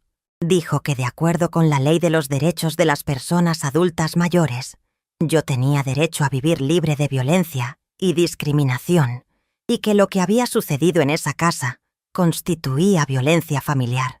Por lo tanto, su resolución era la siguiente. Primero, Yo tenía derecho a permanecer viviendo en la casa ubicada en la colonia Jesús García, mientras así lo deseara, con acceso completo a todas las áreas comunes, incluyendo cocina, sala, comedor y jardín. Segundo, Verónica Sánchez de Romero y Julián Romero estaban obligados a abstenerse de cualquier acto de violencia, intimidación o discriminación hacia mi persona, bajo pena de sanciones legales. Tercero, Verónica Sánchez de Romero debía pagarme una compensación por daño moral de 150.000 pesos. Cuando escuché eso, sentí que me faltaba el aire. Había ganado completamente. Marta me abrazó llorando. Lucía me apretó el brazo con una sonrisa enorme en la cara. Miré hacia donde estaban Julián y Verónica. Mi hijo tenía la cabeza entre las manos. Verónica estaba roja de furia, discutiendo en voz baja con su abogado. El juez continuó explicando que la sentencia era inapelable en lo referente a mi derecho a permanecer en la casa, aunque la cantidad de la compensación podía ser revisada si presentaban nuevas evidencias. Dijo que esperaba que esta familia pudiera encontrar la forma de sanar y de convivir en paz, pero que de no ser así, él había establecido claramente los derechos y las obligaciones de cada parte. Después dio por terminada la audiencia y se retiró. Salimos de la sala del juzgado y en el pasillo Marta me abrazó fuerte, llorando de felicidad. Me decía una y otra vez que estaba orgullosa de mí, que había sido muy valiente, que me admiraba. Lucía me felicitó también y me dijo que este era un precedente importante, que mi caso podía ayudar a otras mujeres mayores que estaban pasando por situaciones similares. Le di las gracias por todo lo que había hecho por mí. Le dije que sin su ayuda, yo nunca hubiera podido llegar hasta aquí. Ella me dijo que el mérito era mío, que yo había tenido el valor de defenderme cuando muchas mujeres de mi edad simplemente se resignan. Julián y Verónica salieron de la sala unos minutos después. Verónica pasó junto a nosotras sin mirarnos, con la cara desencajada de rabia. Julián se detuvo frente a mí. Me miró a los ojos por primera vez en meses. Pude ver dolor en su mirada, vergüenza, confusión. Abrió la boca como si fuera a decir algo, pero después la cerró y siguió caminando detrás de su esposa. Marta me invitó a comer a un restaurante del centro para celebrar. Llamamos a Ricardo y le contamos todo. Él gritó de felicidad del otro lado de la línea. Me dijo que estaba muy orgulloso de mí, que brindáramos por mí aunque él no pudiera estar ahí. Comimos en un restaurante bonito, pedimos mole poblano y chiles en nogada, bebimos agua de Jamaica y de postre comimos dulces típicos. Marta me dijo que si yo quería, podía irme a vivir con ella a Querétaro, que no tenía que regresar a esa casa donde había sufrido tanto. Le agradecí la oferta, pero le dije que no, que yo iba a regresar a esa casa porque ahora tenía todo el derecho legal de estar ahí, y porque no iba a dejar que Verónica me corriera, que había peleado por ese derecho y lo iba a ejercer. Marta me preguntó si no tenía miedo de que la convivencia fuera horrible. Le dije que probablemente lo sería al principio, pero que yo confiaba en que con el tiempo las cosas se calmarían y que si no lo hacían, al menos yo ya no sería la víctima silenciosa que había sido antes. Cuando regresé a la casa esa tarde, con Marta acompañándome, Verónica estaba en la sala con varias maletas. Mi corazón dio un vuelco pensando que tal vez ella se estaba yendo. Pero cuando entramos, ella me miró con odio puro y me dijo que ella no era la que se iba, que era yo la que debería tener vergüenza de haber llevado a mi propio hijo a un juzgado. Le respondí con calma que yo no había llevado a nadie a ningún lado, que ella me había obligado a defenderme cuando tiró mi vida a la basura. Verónica gritó que esa casa era suya, que ella la había pagado con su dinero también, y que no iba a permitir que yo viviera ahí como si fuera la dueña.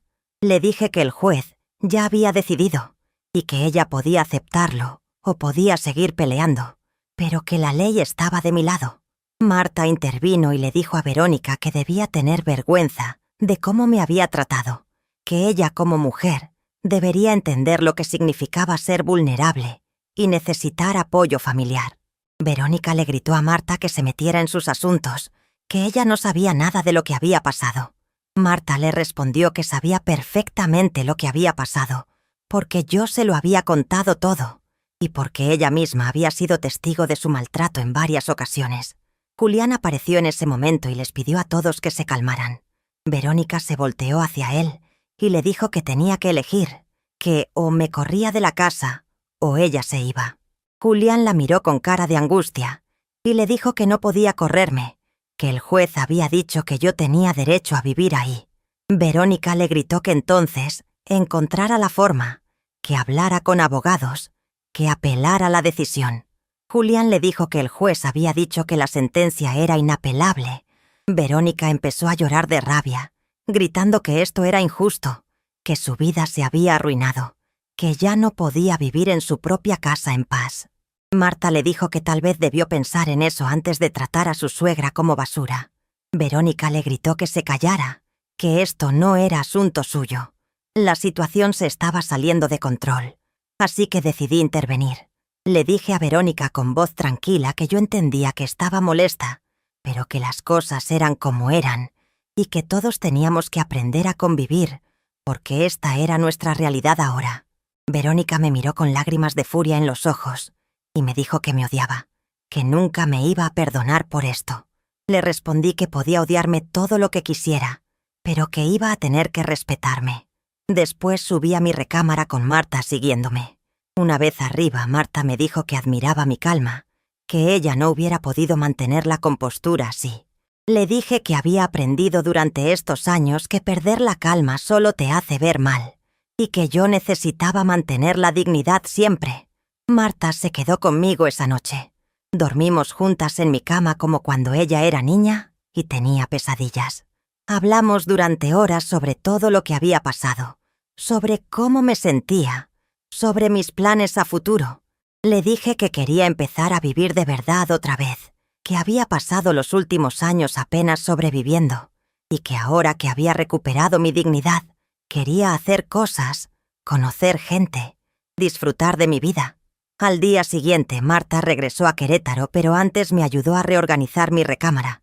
Sacamos todas las cajas del sótano que Verónica había obligado a subir a mi cuarto y las volvimos a bajar. Verónica estaba en la casa, pero se encerró en su recámara y no salió en todo el día.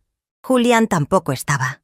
Supuse que se había ido a trabajar o a cualquier otro lado para evitar el conflicto. Marta y yo bajamos caja por caja. Las acomodamos en el sótano de forma ordenada. Etiquetamos cada una. Después limpiamos mi recámara a fondo. Movimos los muebles. Abrimos las ventanas para que entrara aire fresco.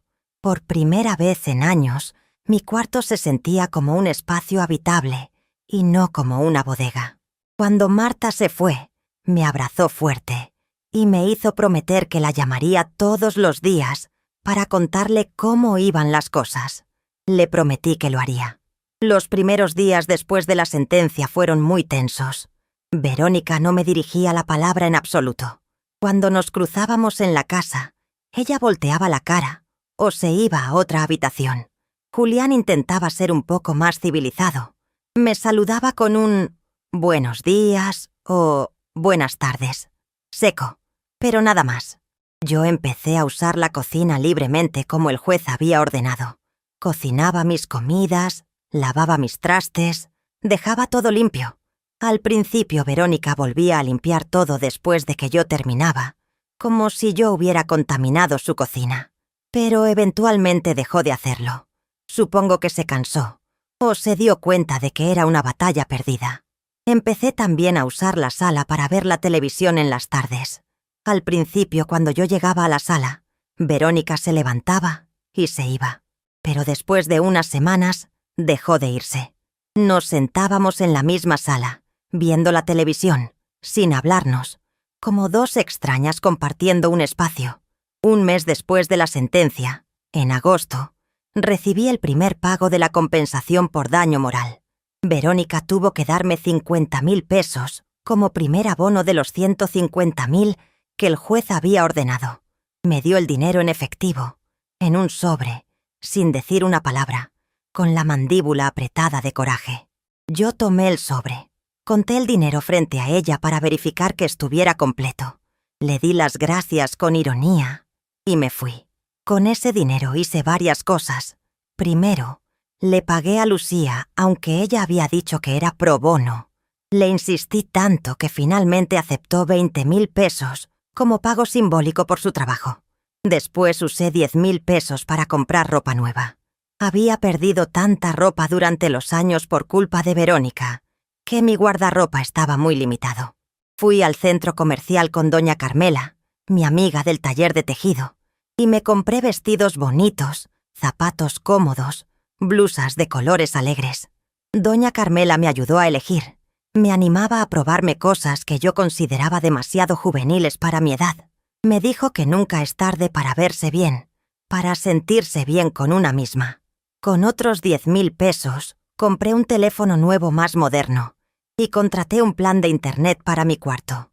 Ya no dependía del internet de Verónica. Con otros 5.000 pesos, arreglé mis dientes. Tenía una muela que me molestaba desde hacía años y nunca había tenido dinero para ir al dentista. El resto del dinero lo guardé para emergencias. Sentía que estaba renaciendo. No solo había ganado legalmente el derecho a vivir en esa casa, sino que además tenía dinero propio para hacer cosas por mí misma. Empecé a salir más. Además del taller de tejido, me inscribí en una clase de baile folclórico para adultos mayores que daban en el centro cultural. Al principio me daba pena. Pensaba que estaba muy vieja para andar bailando. Pero la maestra, una señora de 65 años llena de energía, me convenció de que la edad no importaba, que lo importante era moverse, divertirse, sentirse viva. Y tenía razón. Bailar me hacía sentir joven otra vez, me hacía reír, me hacía olvidar todos los problemas de mi casa. En septiembre, 2 meses después de la sentencia, algo cambió. Yo estaba en la cocina preparando la cena cuando Julián llegó del trabajo. Se quedó parado en la puerta de la cocina, viéndome cocinar. Después de un momento, me preguntó qué estaba preparando. Le dije que estaba haciendo tinga de pollo. Él se quedó callado un momento y después me dijo que olía bien. Le ofrecí si quería un poco. Él dudó. Miró hacia la sala donde estaba Verónica viendo la televisión y después me dijo que sí, que le gustaría. Serví 2 platos, uno para él y uno para mí, y nos sentamos a comer en la mesa de la cocina. Comimos en silencio durante varios minutos. Después Julián me dijo que estaba rico, que hacía mucho que no comía mi tinga. Le di las gracias. Hubo otro silencio largo. Después Julián dejó el tenedor en el plato y me miró a los ojos. Me dijo que lo sentía. Me quedé sorprendida. Le pregunté qué era lo que sentía. Él me dijo que sentía cómo me había tratado, cómo había permitido que Verónica me tratara. Me dijo que se daba cuenta ahora de que había sido un cobarde, que debió haberme defendido, que yo era su madre y que merecía respeto. Me dijo que entendía si yo no podía perdonarlo, pero que necesitaba que supiera que estaba arrepentido. Sentí que se me llenaban los ojos de lágrimas. Le dije que por supuesto que lo perdonaba, que él era mi hijo y que siempre lo iba a querer sin importar qué. Julián también empezó a llorar. Se levantó de su silla, vino hacia mí y me abrazó. Fue la primera vez en años que mi hijo me abrazaba de verdad. Nos quedamos así, abrazados, llorando los dos, sanando un poco de todo el dolor que había entre nosotros. Después de ese día, la relación con Julián empezó a mejorar poco a poco. Él empezó a hablarme más, a preguntarme cómo estaba, a mostrar interés en mi vida.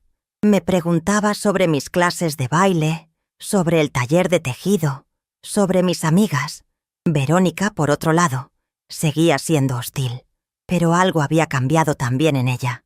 Ya no era abiertamente agresiva, sino más bien fría y distante. Cumplía con las órdenes del juez porque tenía que hacerlo, pero dejaba claro con su lenguaje corporal y sus expresiones que seguía molesta por mi presencia.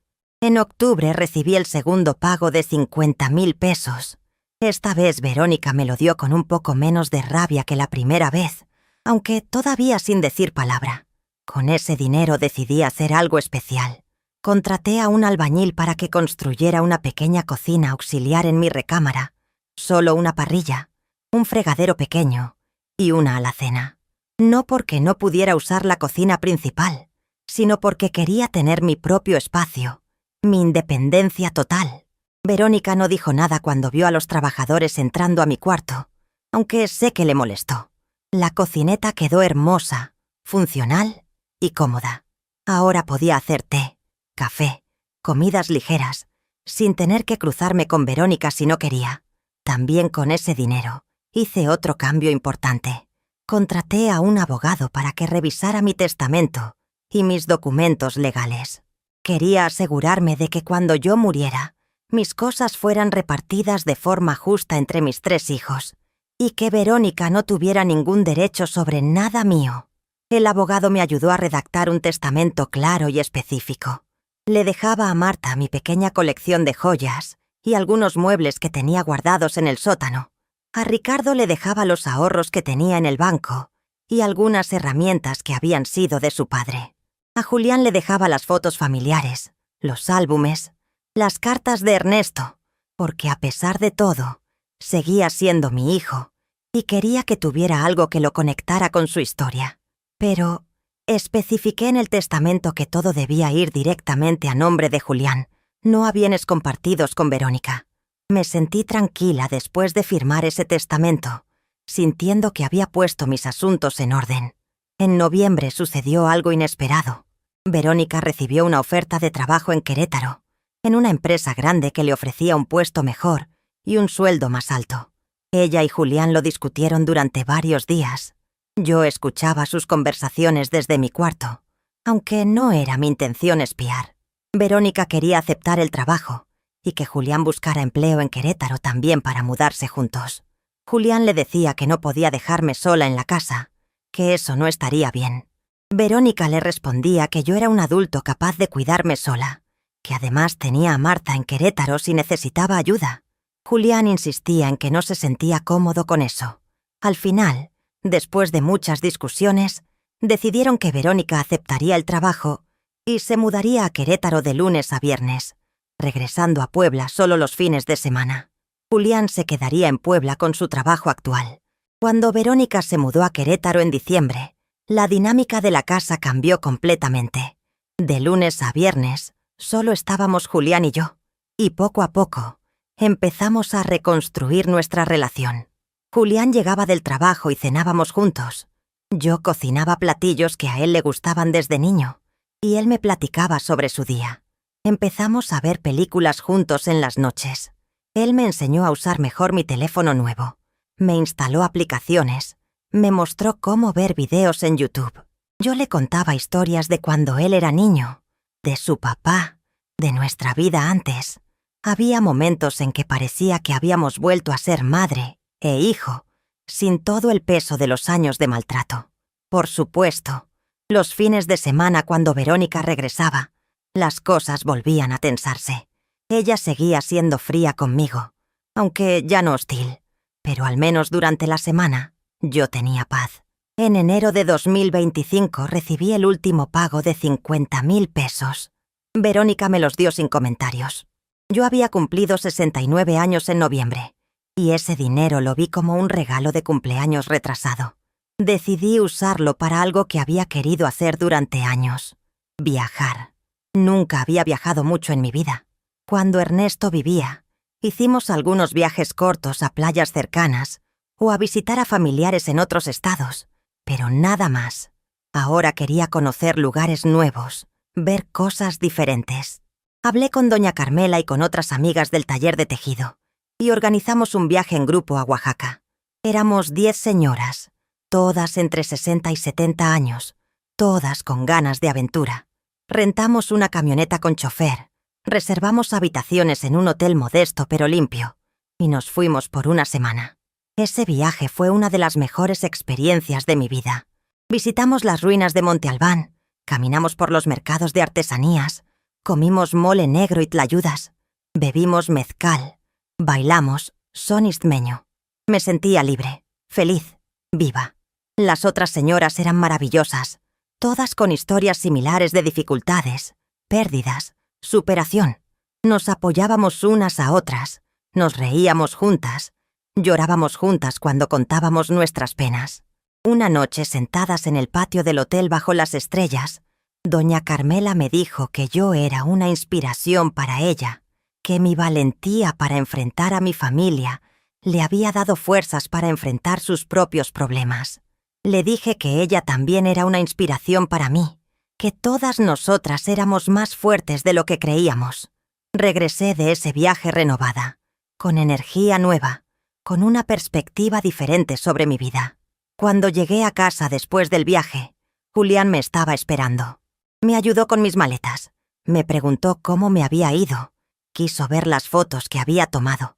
Le mostré todas las fotos en mi teléfono. Le conté de los lugares que había visitado, de las comidas que había probado. Él sonreía viendo mi entusiasmo. Me dijo que me veía feliz, que hacía mucho no me veía así.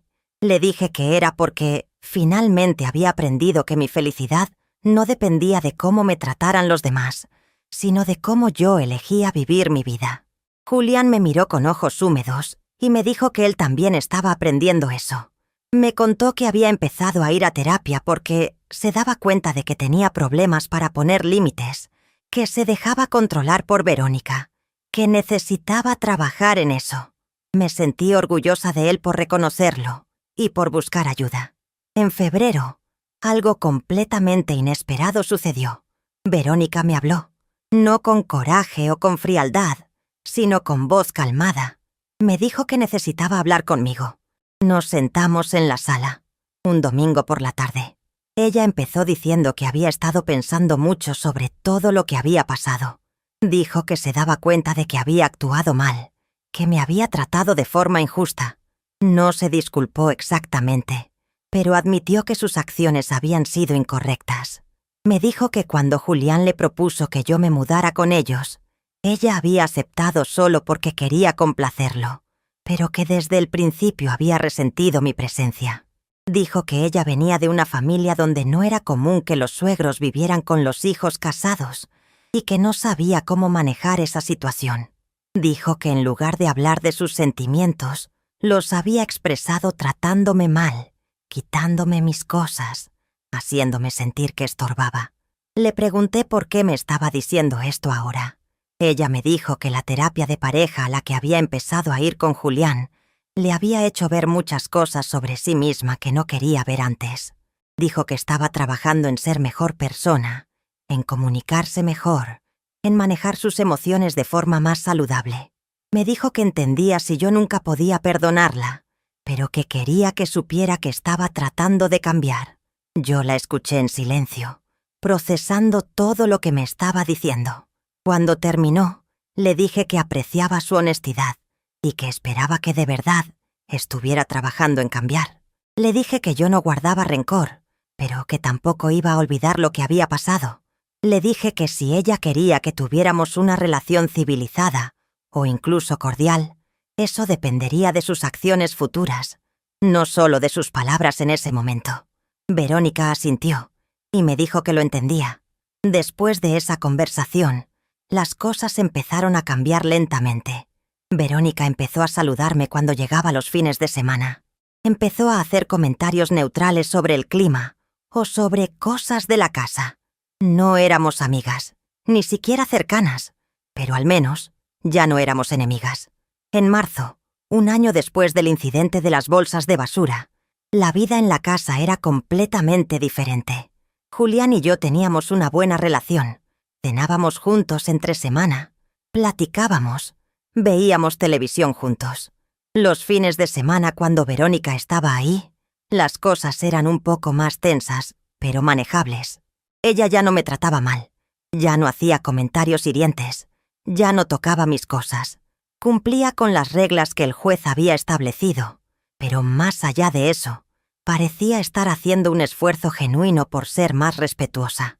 Yo seguía con mis actividades, el taller de tejido, las clases de baile, las reuniones con mis amigas. Había formado un grupo cercano de 6 señoras con las que salía regularmente a comer, a caminar, al cine. Organizamos otro viaje, esta vez a Guanajuato, y fue igual de maravilloso que el primero.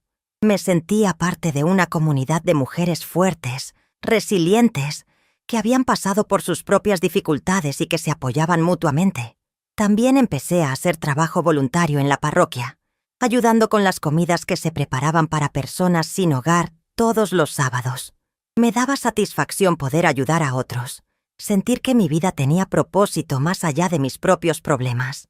El padre Martín me comentó varias veces que admiraba mi fortaleza, que yo era un ejemplo para otras mujeres mayores de la comunidad que estaban pasando por situaciones difíciles.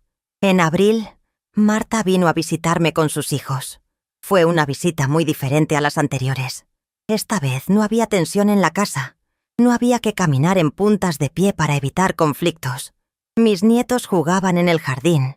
Marta y yo cocinamos juntas. Julián compartió con ellos. Hasta Verónica fue amable con ellos, aunque mantuvo su distancia. Una tarde, Marta y yo estábamos en mi recámara platicando mientras sus hijos dormían la siesta. Ella me dijo que no podía creer la transformación que había visto en mí.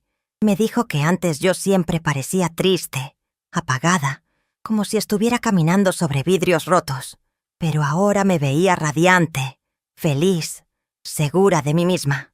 Le dije que había aprendido una lección muy importante, que nunca es tarde para defenderte, para reclamar tu dignidad, para empezar una nueva vida. Me dijo que yo era su heroína, que cuando ella tuviera problemas en su vida, se acordaría de mí y de cómo enfrenté esta situación.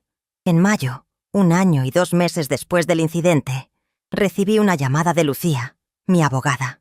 Me dijo que había sido contactada por una organización de derechos de adultos mayores que quería usar mi caso como ejemplo en una campaña de concientización sobre violencia familiar hacia personas mayores. Me preguntó si yo estaría dispuesta a participar, a contar mi historia públicamente para ayudar a otras mujeres que estuvieran pasando por situaciones similares. Lo pensé durante varios días. Por un lado, me daba pena que mi historia fuera pública, que la gente supiera por lo que había pasado. Por otro lado, pensaba en todas las mujeres que probablemente estaban sufriendo en silencio, como yo lo había hecho durante años, y sentía que tal vez mi historia podía ayudarlas. Hablé con Julián sobre esto. Él me dijo que la decisión era mía, pero que si yo decidía hacerlo, él me apoyaría. Hablé también con Marta y con Ricardo, y ambos me animaron a hacerlo. Finalmente decidí aceptar. La organización organizó una conferencia de prensa donde yo conté mi historia. Fue difícil estar frente a cámaras y reporteros, hablando de cosas tan personales y dolorosas. Pero lo hice. Conté cómo había sido maltratada, cómo había encontrado el valor para defenderme, cómo había ganado mi caso. Conté todo con la esperanza de que alguna mujer en una situación similar escuchara mi historia y decidiera que ella también merecía respeto y dignidad. Después de la conferencia, varias mujeres se me acercaron llorando, diciéndome que se sentían identificadas con mi historia, que ellas también estaban pasando por situaciones similares. Les di los contactos de Lucía y de la organización para que pudieran recibir ayuda. Me sentí útil. Sentí que mi sufrimiento había tenido un propósito. En junio, mi historia salió en varios periódicos locales y en algunas páginas de internet. Algunas personas del barrio me reconocían y me saludaban con respeto. Otras me miraban con curiosidad. Hubo algunos comentarios negativos, gente diciendo que yo había sido dramática, que había exagerado, que no debía haber demandado a mi propia familia. Pero esos comentarios ya no me afectaban. Yo sabía la verdad de lo que había vivido y sabía que había hecho lo correcto. También recibí muchos mensajes de apoyo de mujeres que me agradecían por haber hablado, que me decían que yo les había dado esperanza. Esos mensajes me llenaban el corazón de alegría y me confirmaban que había tomado la decisión correcta al hacer pública mi historia. Si llegaste hasta aquí, déjame un like y cuéntame en los comentarios qué te pareció esta historia. ¿Crees que hice lo correcto? ¿Qué hubieras hecho tú en mi lugar? Me encantaría leer tus opiniones. Tu apoyo hace que este canal crezca y que más personas puedan escuchar estas historias que necesitamos compartir. Ahora estoy aquí, en julio de 2025, 1 año y 4 meses después de aquel domingo en que regresé de misa y encontré mi vida en bolsas de basura. Tengo 70 años recién cumplidos. Vivo en la misma casa. La casa que el juez dictaminó que es también mi hogar. Mi relación con Julián es buena. Hemos sanado mucho de lo que se rompió entre nosotros. Él sigue en terapia, trabajando en sí mismo, aprendiendo a poner límites, a comunicarse mejor. Mi relación con Verónica es cordial pero distante. Ella vive en Querétaro de lunes a viernes y viene los fines de semana. Cuando está aquí, nos saludamos, compartimos espacios sin conflicto, pero no somos cercanas. Y está bien así. No necesito que seamos amigas, solo necesito que me respete. Y eso lo hace ahora. He aprendido tantas cosas en este último año. He aprendido que la edad no te hace débil, que a los 60, 70, 80 años todavía tienes derechos, todavía tienes voz, todavía tienes valor. He aprendido que la familia no siempre es un refugio seguro, que a veces las personas que se supone deben amarte son las que más daño te hacen. He aprendido que está bien defenderte, que está bien pelear por tu dignidad, que está bien decir que no cuando te están tratando mal. He aprendido que nunca es tarde para empezar de nuevo, para hacer amigos nuevos, para descubrir pasiones nuevas, para viajar, para bailar, para reír. He aprendido que la felicidad no viene de que otros te valoren, sino de que tú te valores a ti misma. Cuando miro hacia atrás y veo a la mujer que era hace un año, esa mujer asustada, humillada, sintiendo que su vida estaba acabada, casi no la reconozco. Esa mujer pensaba que no tenía opciones, que tenía que aguantar cualquier maltrato porque no había alternativa. Pero estaba equivocada. Siempre hay opciones, siempre hay salidas.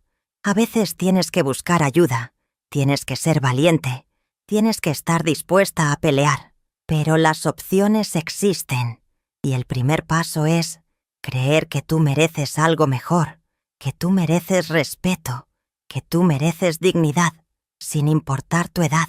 A todas las mujeres que están escuchando esta historia y que se sienten identificadas, que están pasando por situaciones similares de maltrato en sus propias familias, quiero decirles esto: ustedes no están solas. Hay leyes que las protegen. Hay organizaciones que pueden ayudarlas. Hay abogadas como Lucía que están dispuestas a pelear por ustedes. Pero primero, tienen que dar el paso de pedir ayuda, de hablar, de no quedarse calladas. Yo sé que es difícil. Yo sé que da miedo. Yo sé que a veces sientes que es más fácil solo aguantar. Pero aguantar te va destruyendo poco a poco. Te va quitando tu esencia, tu alegría, tu dignidad, y ustedes merecen más que eso. También quiero decirles a los hijos e hijas que están escuchando esto: por favor, no permitan que sus parejas maltraten a sus padres. Sus padres les dieron la vida, los criaron, se sacrificaron por ustedes. Merecen respeto y amor en su vejez. Si su pareja no puede respetar a sus padres, entonces tienen un problema serio que necesitan enfrentar. No sean como Julián fue durante tantos años, permitiendo el maltrato por no querer crear conflicto con su esposa. Sean valientes, defiendan a sus padres, honren el sacrificio que ellos hicieron por ustedes. Yo no sé cuántos años más me quedan de vida. 70 años no es poco, y la salud puede cambiar en cualquier momento. Pero lo que sí sé es que voy a vivir el tiempo que me quede, con dignidad, con alegría, haciendo cosas que me gustan, rodeada de personas que me aprecian. Voy a seguir viajando con mis amigas, voy a seguir bailando, voy a seguir tejiendo, voy a seguir ayudando en la parroquia, voy a seguir viviendo, de verdad viviendo, no solo existiendo, porque después de todo lo que pasé, después de haber tocado fondo y haber logrado levantarme, he aprendido que la vida es demasiado corta para desperdiciarla sintiéndote pequeña o invisible. Y a Verónica, si algún día escucha esta historia, quiero decirle que no guardo rencor en mi corazón. Lo que pasó, pasó. Espero de verdad que ella siga trabajando en ser mejor persona, en tratar a los demás con respeto, en manejar sus emociones de forma saludable. Le deseo lo mejor en su vida. Pero también quiero que sepa que lo que me hizo nunca se va a borrar completamente, que las cicatrices quedan, aunque las heridas sanen, y que si algún día ella se encuentra en una posición vulnerable, espero que las personas a su alrededor la traten con más compasión de la que ella me trató a mí. Mi mensaje final es este: nunca es tarde para reclamar tu dignidad. Nunca es tarde para defenderte. Nunca es tarde para empezar una nueva vida. No importa si tienes 60, 70, 80 años. No importa si sientes que ya no tienes fuerzas. Siempre hay una chispa dentro de ti que puede convertirse en fuego si la alimentas. Yo encontré esa chispa en el momento más oscuro de mi vida, cuando mis pertenencias más preciadas estaban en bolsas de basura esperando ser tiradas. Y esa chispa se convirtió en el fuego que me dio la fuerza para pelear, para ganar, para reconstruir mi vida.